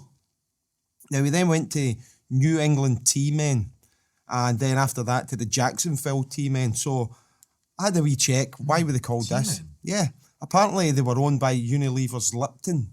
Oh, And right. so- So there's a Gorbals connection straight away. It's like Lipton tea. Yeah. So they've done that, and also there's a Boston Tea Tea Party. Party, So yeah. they've got that as well. So we learned It wasn't something a there. team of transsexuals then. And why do you think he went to a team called Jacksonville T-Men? And I missed that, but I'll hear it when we listen back. So why do you think they were called Jacksonville T-Men? Jacksonville T-Men. Because of the Jacksonville. Yeah, because they moved to Jacksonville and changed their name. Was it the go. franchise? Yeah. I so love some of these American names. The Portland that. Timbers Oh. earlier on, it was some great American there's names. some crackers. So he was there, ended up a couple The of San years there. Jose Earthquake. Yeah, what a great name. Yeah, the Patriots and all that. Was that a franchise then? Somebody would have bought it and they would have moved to another town? Yeah, but I think because they were still in Boston, I think, or in that area, they just kept the T-Men part of it, and it was because they moved. So I guess if they moved to Florida, it would Happens be with American football now, though, as well. Yeah. I think they rebranded, don't they? So he came back to West Brom, didn't really do much there. Went to Torquay for a couple of seasons and ended up Stafford Rangers. He's got one England cap. He holds the appearance and goal scoring record for West Brom to this day. So 218 goals in 574 league games is still a record. West Brom unveiled a statue of him at the Hawthorns in 2014. And his childhood hero, which was Dennis Law, was there for the unveiling as well. So that would have been a big thing for him. But I think he only ever won the FA Cup in 67 and the League Cup in 65, 66. So, his career wasn't littered with titles and, things like that. They but were a he's- decent team at that time, West Brom, because they Great, had great team, yeah. the 3 degrees. The 3 and degrees, that was of course. Yeah. Laurie Cunningham, Cyril Regis, and Brendan That Batson. iconic strip as Oh, well. aye. We've said green that a and few yellow one, times. wasn't it? Oh, I love the Yeah, green and yellow one. absolutely agreed with There's that. those wee buttons like a polo Yeah. shirt. Yeah, very distinctive. And that was the edge of the stripes as well. It was this sort of I think it was It a was St Mirren like- had that as well. Yeah, it was like pink Zigzag. and shears. Yeah. Remember the pink and shears you would Yeah. get for there was. I think that was the look. It was a really good look on strips. yeah.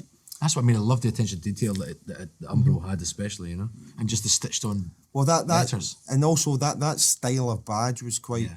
It was used quite a lot. That was Dundee right through United from the had 50s it. thing as well, Motherwell wasn't it? had Yeah. it. There was quite a few teams Yeah. that had it. It's worth noting here as well that in these days, Umbro and Admiral would have had factories in the UK.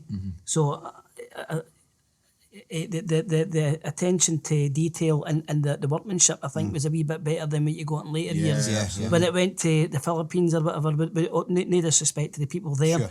but they were probably. They weren't so worried about the quality of the product. They were just worried about churning it out, you know. And I think also there's a story I remember reading about why it was lettering, and there was a licensing problem with the badges, and they wouldn't put badges on many of the strips, so instead they would put letters on. Okay. So That was to do with Crest, I think, the Lord Lion or I think something. it was. I think it was because a lot of them were cities. Yes. So if you're a city like Barnsley in the old, I still can't believe that there's a job, there's a person I that know, does the all Lord that Lion. stuff. Yeah. Nonsense, utter nonsense. Because Dundee United, I remember reading it in Shoot, ironically, one day. You remember the days that Scotland fans used to fly the line rampant rather than the St Andrew's Cross? Just these yellow and red flags you would see all over that was Hampton. most Scotland games. Well, United flew the flag, right? But obviously, don't think for a minute it's a Scottish flag. And Lord Lion told them that they weren't allowed and had to take it down. It's utter, absolute Yeah. nonsense. There's a man that gets paid for that. Yeah. Sovereign flag though, isn't it? It's the royal, the Well, that's the Bruce's thing. flag. I think that as kids we were a wee bit ignorant to what the flag was. We just thought it was Scotland. Yeah. But you're right. It is a sort of a regency or whatever they call it. Anyway. So on the next page is Leeds United's Ray Hankin. So I've seen quite a few photos, and I think there's a touch of David Ginola about him, looks wise. He looks as if he's got something up his jute. Yeah. You know, he's maybe like he stole somebody's shirt in the dressing room and he doesn't want to let it on, so he Very stuck up his jumper. strange rib cage and no shin guards. See that? A lot of players no shin guards in, So he started his career at Burnley, 73 to 76. 112 appearances, 37 goals. He was a centre forward. Went to Leeds United. He was there for 4 years. Scored 32 goals in those 4 seasons. Went to Vancouver Whitecaps. Another great name. And then he went to Arsenal. I think he was sort of on trial at Arsenal and maybe played 2 cup games. But they never took him up on that. Moved over Shamrock Rovers. Back to Vancouver Whitecaps. See, this was a sort of thing then when in the off season in England, a lot of guys would go and play a season in America. Yeah, it's the Bobby Trevor Lennox, Francis, Alan Brazil, course. Harry Hoods. Right. Well, it was great because it was a lot of money for an 8-week contract, or a 12-week contract. So you would go and have a summer in the sun, wherever you wanted to be, Yeah. and stay fit and get paid for it, especially at the tail end of your career. And the same with some of the Shamrock Rovers. They were paying really good money in League of Ireland at the time as well, commensurate with second division in England. So you could go and get a decent pay. And then you're not really picking up a club until the start of pre-season training. So you could continue as a professional. Yeah. And I think, like I said, in Ray's, he was sort of out of first team pick and stuff at the moment. So, I think he was just trying to get himself fit. I think he had a few injuries he was trying to get over as well. 82, 83, he was at Middlesbrough, moved to Peterborough for a couple of seasons, then went from Wolves to Whitby, Newcastle Blue Star and Guysborough Town. He's got 6 England youth caps and 3 under-23 caps as well. Now, in his debut for Middlesbrough, him and his teammate Mick Kennedy were both sent off in a game that they lost 4-1 to Grimsby. Now, this turned out to be Bobby Murdoch's last game there. Oh, God. So, might have been a factor in it. So, getting 2 players sent off in a game is probably going to finish something that's maybe Especially when they're fighting each other. Yeah. I don't think Bobby was a manager for long down there. I think it was a year max. But I mean, he'd obviously played with Middlesbrough for it. He was youth coach for a while. I think that's what led to him being Legendary manager. down there, wasn't he? He moved to Peterborough, but he was plagued by disciplinary problems, resulting in him being sent off 4 times in 1 season, and he was warned by the club. The injury caused him to miss the opening of the next season, and 8 games into returning, he got sent off again. So they cancelled his contract with immediate effect. A bad boy. There's a wee story here. So, captain in Gisborough, in the FA Cup first round against Bury, he was involved in it was quite a bizarre incident. The referee instructed both team captains, and we were talking about this earlier, wear armbands. Guysborough didn't have one. Apparently, there is no such requirement in the rules, or there wasn't then. But Hankin used a wristband as an armband, but after a while he took it off because it was too tight. Now, the referee then booked him because he wasn't wearing his armband, which then resulted in a bit of flavourful language. So he ended up getting sent off because of this. But it didn't finish there. There was a local MP, Richard Holt, who under parliamentary privilege in the House of Commons actually said his team were cheated by a biased referee who should have been hounded out of the ground. That's He brilliant. made it to the Commons. Yeah. Isn't that brilliant? And I mean, you imagine being that angry, I'm going to raise this. Exactly. That's That's the it. premise. There's questions.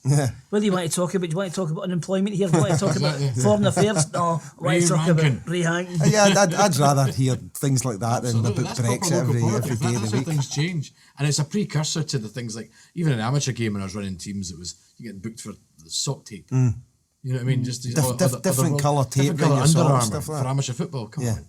That's crazy. That's where the priorities are, you know. So page 14 and 15, we've got Joe on target for the Burn. So it's about Joe McCallan, which takes us, as a Clydebank link. So apparently Falkirk are shaping up as certainties, they say, to be promoted back to the Scottish Division. If they do, it will provide a unique hat-trick for Joe McCallan. Now, I don't really see what the unique hat-trick is, but we'll go on. So he scored 21 goals for Clydebank when they won the second division in 75-76 and was top scorer again when they were promoted straight up to the Premier League the next season with 31 goals. So at the halfway mark this season with Falkirk, he's got 9 goals. Now, I don't really see what the hat-trick is. He's been, promoted 3 seasons in a row and he could be the top scorer. Is that it?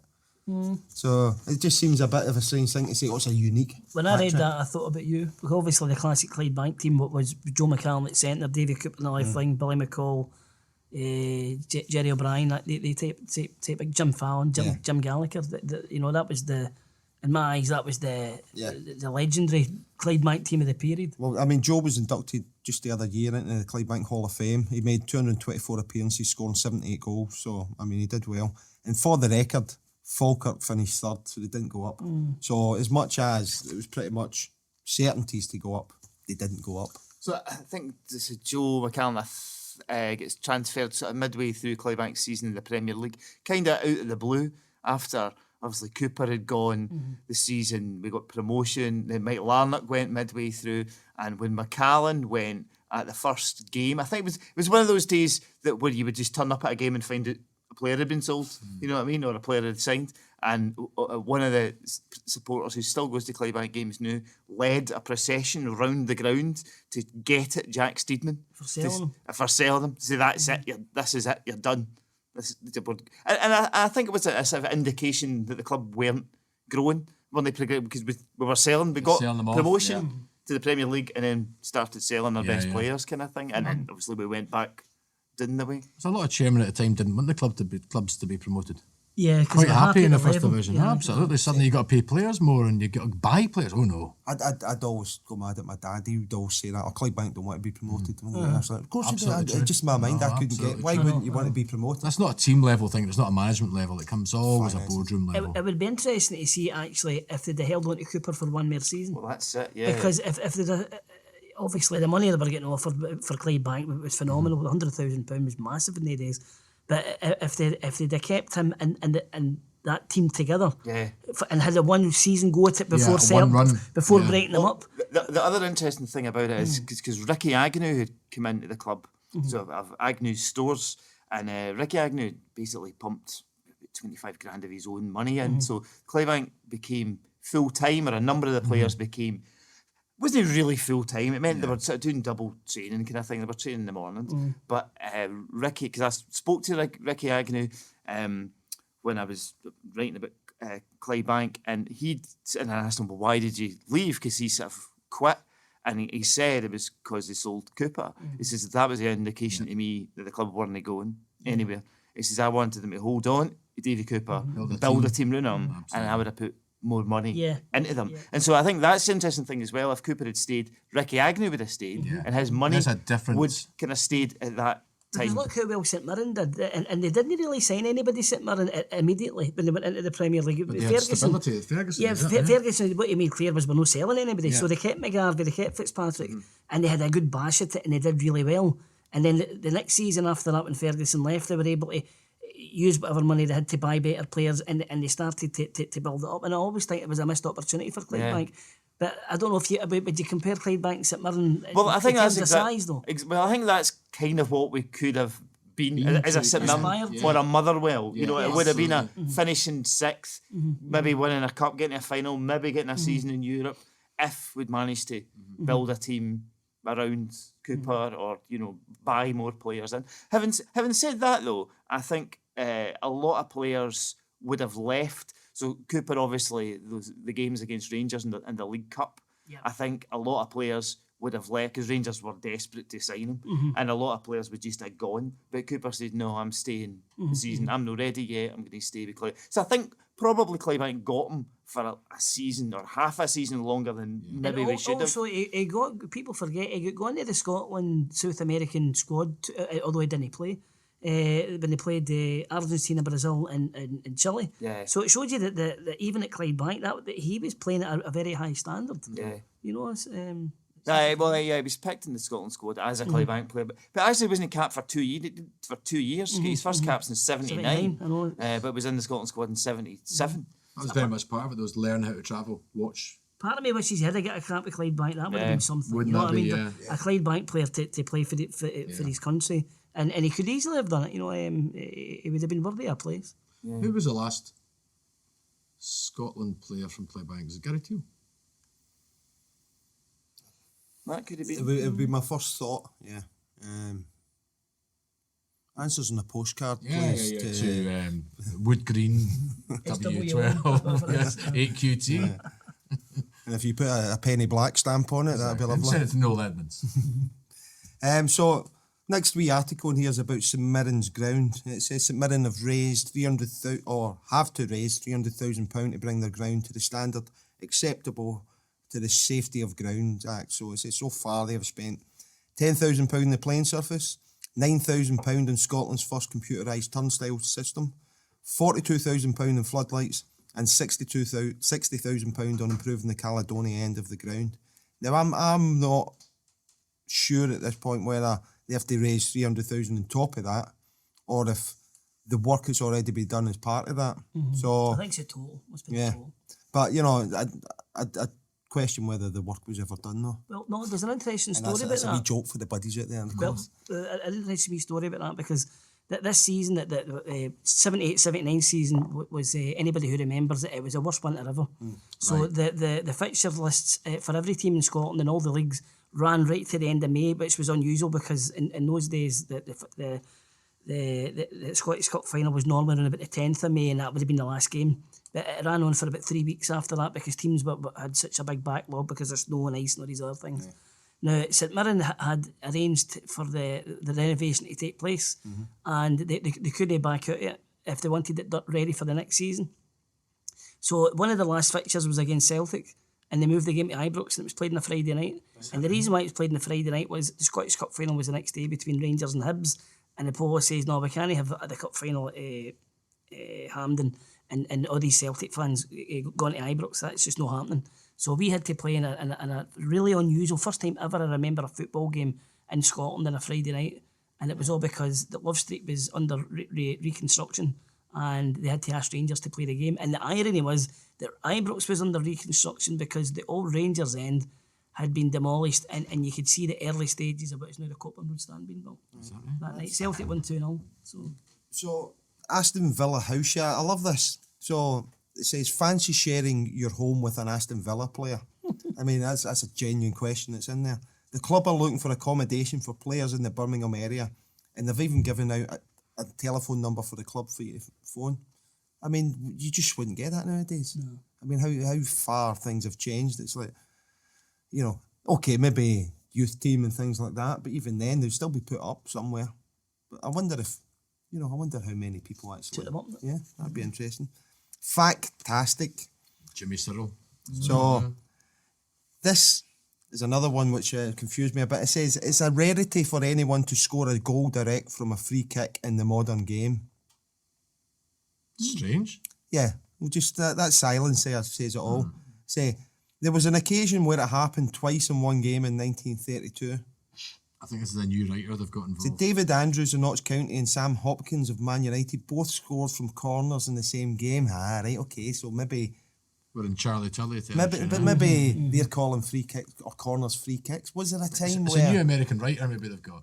But was there a time where corner kicks were called free kicks? No. Free kicks were something else. I go there for my free kick in modern football. No, this guy just doesn't know. I would have said actually that it's fair comment to say that there was less goals direct for free kicks because the balls in those days were tended to be the old miters. Absolutely. And there was less bend in them. Whereas these days, when you think the likes of Beckham and Nakamura and even Davy Cooper back in the day, who could all bend the ball, it's more common now to see goals for free kicks because the balls just fly about the place. Must be terrible for keepers. It was the 80s especially, wasn't it? A lot of the World Cup from 1982 onwards, really, you see these amazing free kicks going in. David Provan, 85. The tango balls. Tangos and stuff. That's on the internet is still that's my iconic football images. Although I think the best free kick Cooper hit was that one in the League Cup final against Aberdeen, which just was in sheer power. Went in like a rocket. Well, everybody knows a quote that Cooper said to, or Jim Leighton said to Cooper, and I nearly got a hand to it and said, "What, in the way out?" I mean, it was hit with that power. So there's a wee article here as well. Former Scotland boss Ali McLeod is back in charge this time at Premier Division Motherwell, who are currently struggling at the foot of the table. So I mean, we'll just take a wee look at Ali's career as well. 1949 played with Third Lanark, which is close to your heart. 112 appearances there, 17 goals. He actually had a spell at St Mirren as well, and then moved to Blackburn Rovers. Now he's got 22 appearances for St Mirren. Now I've heard that he was only there for 6 weeks, so 22 appearances sort of doesn't tie up with that. Maybe it was 6 months. Maybe could have been a cup replay. Could have been. Yeah, but 22 games, and I mean that's like playing every second day or something. Yeah. I think maybe it was 6 months he was there, but he wasn't there long, and he moved to Blackburn Rovers, where he played just under 200 games, 47 goals. Came up to Hibs, played there for a couple of seasons, and then came back to Third Lanark for a little bit before finishing his career at Ayr United. And Ayr United is where he started his managerial career, which he was there for a good 9 years between 66 and 75, and Ayr United did become a club which, was, people did stand up and say, the way they play football and stuff is really good. So there was a lot of plaudits for them. After that, he obviously moved to Aberdeen for a few seasons. And I think that there's this sort of train of thought that what he put in place there set the base for Alex Ferguson when he came in as well. I mean, nobody can take away, obviously, the qualities of Alex Ferguson, but, there is a train of thought that Ali helped get the thing. They were very close to getting relegated in '76. I mean, it was something crazy, like a few goals. It was Dundee United, and the first season of the Premier League when it was a top 10. Dundee United, Aberdeen all finished the same points, and Dundee went down. Now, Dundee became a yo-yo club at that point because they were up and down, still are to all intents and purposes. And yet, you look at the success that United and Aberdeen had in the next 5-10 years. New firm, And you think if Dundee had scored a few more goals than either Aberdeen or United had went down, the whole shape of Scottish football would have been different. So after Aberdeen, obviously there was a year in charge at Scotland. Then he went back to Ayr United for a little bit and moved to Motherwell, which the article is touching on. He was a couple of years there. But again, just interesting, the former national manager going back to a club like Ayr United. I don't know if it would happen. Now they finish kind of, don't they? They becomes to the last job in the line rather than anything else. They get a big job abroad. But yeah, it's. I mean, I think with Ayr United, he went back there again a couple of times. So I think Ayr United started to become really close to his heart. I mean, that's where he ended up living and stuff. So I think a proper football man as well. He just wanted to be involved in football. So that's the thing. You go back to club football. It's very unusual. The Scotland thing frustrates me a wee bit because people tend to associate mostly with the disasters of the 2 week period in the summer of '78. Yeah. But I mean, he gave us so many great. 2 wins over England. Yeah, but the thing is though, that if he hardly lost a game before when you analyse that closely, that period, 18 months before we got to Argentina, Scotland, the record must have been up there with just about the best in the world. Right. The only team I can think off the top of my head that beat us was the Czechs in the first game, and then we done the Czechs at Hampden. And they were the European champions at the time, so there isn't any... So it wasn't all hype. No, and they weren't losing to England at the time either. I think you're right there, 2 wins against England. I wonder if we get rid of him too quickly. Yeah, possibly. So there's a quote from him. There's a quote from him, which I love when I read it. It says, "I'm a very good manager who just happened to have a few disastrous days once upon a time in Argentina." Yeah, and that's what great, it was. It was like his mother was a season ticket holder at Cathkin Park for years and years and years, even after he played. There's a great story about her. If somebody criticised their son when he played 2 spells, I think, with him. And when anyone criticised her son, she'd find him in the crowd, whack him with a brolly, and go, "That's my boy." Yeah. He was born in the south side, but the family moved to Clydebank, and their house was blown up in the Blitz. I believe his dad worked as a singer. Yeah, Right. And ended up settling in Mount Florida. He was nicknamed Noddy, and apparently it's because he's running style. It was good running. Yeah. He played. This is another wee cracker. He played Stirling Albion in his debut for Third Lanark at Cathkin. Is this the Fire? Yeah. Yeah. So on the way off, it's like Half time or something, was it not? the clubhouse was on fire, and so they all ran inside and got their gear out. clothes. Somebody had kicked over a coal brazier. So that was because it was really basic. It was a shed basically with no hot water in it. And it was like a coal brazier where he's burning things out at the back for hot water. And apparently somebody had kicked it over and all their clothes and everything had gone on fire. So they had to run in, get all their stuff out, the crowd all clapping and waving and trying to throw water on it. It was a ridiculous thing. So that was actually his debut. Yeah, it's his debut. Yeah, That's I right, mean, yeah. that's a There's a great start. picture of him scoring against Rangers at Ibrox. Header's a brilliant photo. And you see the flag in the background. It's such an iconic picture. So he also joined the Royal Scots for national service, but he was still able to play for the Thirds during that. He moved to St Mirren for £8,000 due to the financial difficulties. I never knew he played with St Mirren. That's news to me. You know, So I mean, he from what I understand, he didn't want to go, but because the club were in financial difficulty, he says, right, okay. But then there's obviously catapulted him into A different a level. move. I think to it broke go his to heart. I Blackburn think, and as, stuff as, like a, that. as a playing for your club. Became manager at Ayr United in '66 and took them to the top division. So turning them into a well-respected side. He took them to a Scottish Cup and League Cup semi-final. Attendances boomed, and actually they set the club record of 25,225 to watch them defeat Rangers 2-1. So that's 25,000. at Somerset. Oh, that's amazing. He was named the Ayers Citizen of the Year in '73. After 9 years at Ayr United, he moved to Aberdeen, where they beat Celtic in the League Cup final. And then he was appointed the manager of Scotland in May '77. Now, there's this thing about we're going to win. But, he never said that. He said we would return at least with a medal. So that means, His best quote at the time, actually, somebody says, if you do win it, what you're going to do then? He goes, we're going to come back and do it again. Brilliant. So, but that's the sort of like Alice. Absolutely. Scottish, Glaswegian, probably more so than Scottish, attitude that people had in the days, you know what I mean? Because guys like Archie Gemmill and Danny McGrain and Kenny Dalglish didn't go on a part to lose. You know, they had that sort of like, Jim Baxter would be probably the best example of that. Who are they? Bring them on. Yeah. You know what I mean? And we've knocked that out as time's been on.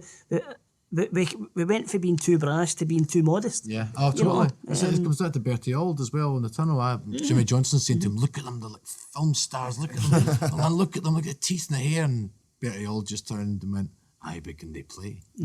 It's just one of those the moments. callousness is gone, isn't it? Totally. Just let us get in the park and get at them, Exactly. you know. With everyone's teeth and Ronnie Simpson's hat, you know what I mean? So I think that it's something in the Scottish psyche we knocked it out is, and maybe it's just me. I don't know if you share that. You know, No, I just don't think we have that mentality now. As I said, that the gallousness is gone. Had it in 82, had it in 86. You know what I mean? That's the thing in these World Cups. Those boys would have gone for it. Anyone in the team would have. In those World Cup games, you watch Look them at them, walking out. look at them filling the shirt. They're walking out with Brazil Absolutely. and stuff, and they're like, we'd have Look at said Souness never stand up against them. Look. 82, when we started against New Zealand, Scotland's start lineup had 6 European Cup winners. See? And no other team, England had 4 starting European Cup winners. No other team had. I don't even think had a European Cup winner In a tournament. in the tournament. Pinnacle of European football. Pinnacle. Yeah. So they were right to be confident. 82 and 86. 82 was a really disappointment one. That was another great team. 86 was a great team as well, but just... But what I can gather at that period, I remember talking to Davy Provan, funny enough, and he said that there was definitely the Anglos and the Scots did the mix.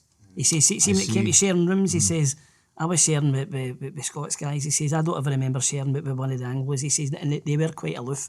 Yeah. Maybe because they were so good, Souness being Souness. And the financial difference, a cocky, big financial difference as well. Yes, so they saw themselves probably as being a class above the Celtic and the Aberdeen and the Dundee United players.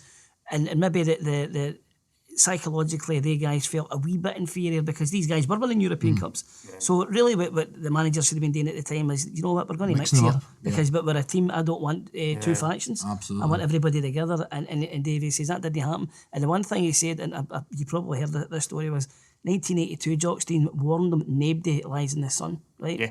He says, I'm warning you right now, anybody lies in the sun gets sent home.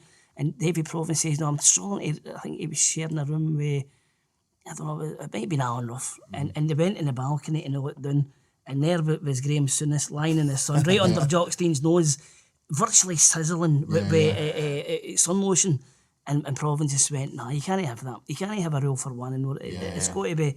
And I think that's another indication of how that would seep back into the... Because Steven said that as well in the 1970 European Cup final as well. It told them no sunbathing. And of course, in that USA tour of 66, the season they've been on to win the European Cup, I think Jimmy Johnston and a couple of others had got ill with sunburn. So I think that was a big thing for the Peely Valley Scots redheads. And I'm a Peely Valley Scot. At that tour, though, Jock Stein's playing with them in the pool and all that. That was a team that galvanised. That was the trip that galvanised the team. He said the esprit de corps they got from that one trip alone was what made them. They tried to repeat it again after 1970. Not go to America again. People getting sent home and everything. It was just an absolute nightmare. They should have given them a break. Well, I think the operative thing you said there, they try to repeat it. You can't force these things. You can't but make by them 1970, happen. they were Milan.